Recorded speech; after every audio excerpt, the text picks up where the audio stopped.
Again, para mag-ito ni Compose.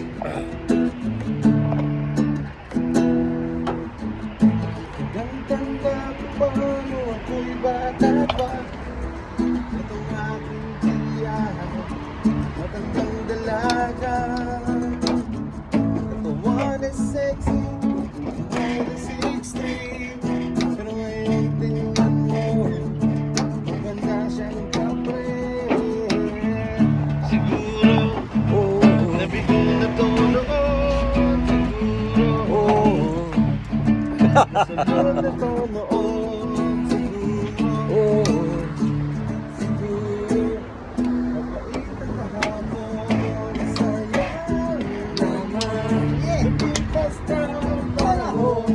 Sayang naman, minsan na hapon. Bakit kasi ikaw ba nagpaulit? Sayang naman, sayang naman.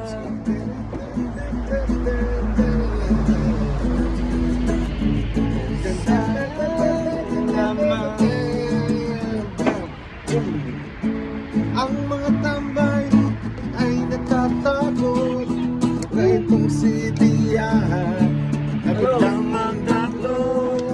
Lang magdaklod. Teka lang pare, sabi sa kanila, itong si Tiyahan kailangan lang ng speto maganda. Siguro, siguro na to noon. Siguro,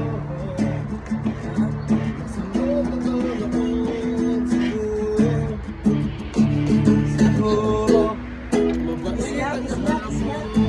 Sayang naman, basta ang panahon. Sayang naman, minsan na hapon. Bakit kasi, bakit ka ba nagpahuli? Sayang naman. Here we go. Sayang. Malindaw bawag ang isang dalagang M. Di nyo lang alam, si dati bukong ng parang hupa ni Marcos. Manapos-kos talungos, sumarang pa sa state na parang diba at pepsyo. Ang bato ng barangay sa kanyang looks matatangay. No doubt sila guess. Panalo na yung mag-guess. Pag-akyat ang entablado, mga guys ang babaumang ibay na papayas sa lakad niyang Gloria Diaz. Propesa Elizabeth, Staga magdamit. Maras mo naman kung hindi ka niya magmanan parang Alice Dixon. Yo, can feel it to the bone. Flawless ang skin kahit di ka na magsapon. Noon bakit ang diwata may malukot na pag-asa. Pag-ibig ba ang problema upang puso ay magdusa. Mawalang tiwala. Ang sa kahapon, meron pa kayang gaya mag Sudlangan M, yo!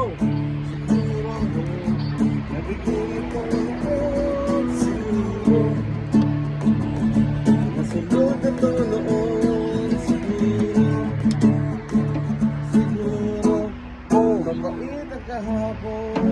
Huwag na natin siya ay naitin. Huwag nang laitin. Huwag na natin siya ay kutsain. Huwag nang kutsain, yo! Mga problema niya, di matatakasan. Di na matatakasan. Gusto mo pare, sagutin 1, mo 2, na 3, 4.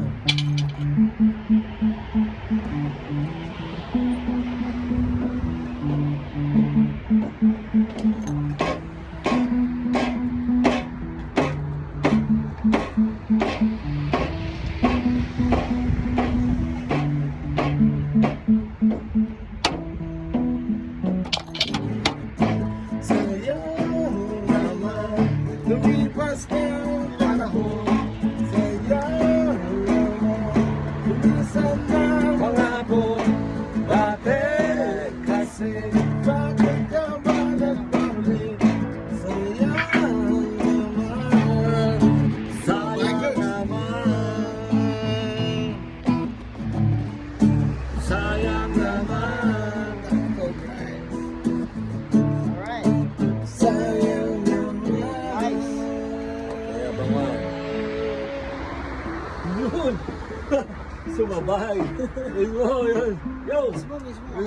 Yan. Pero hindi pala reggae yung bagsakan natin dyan.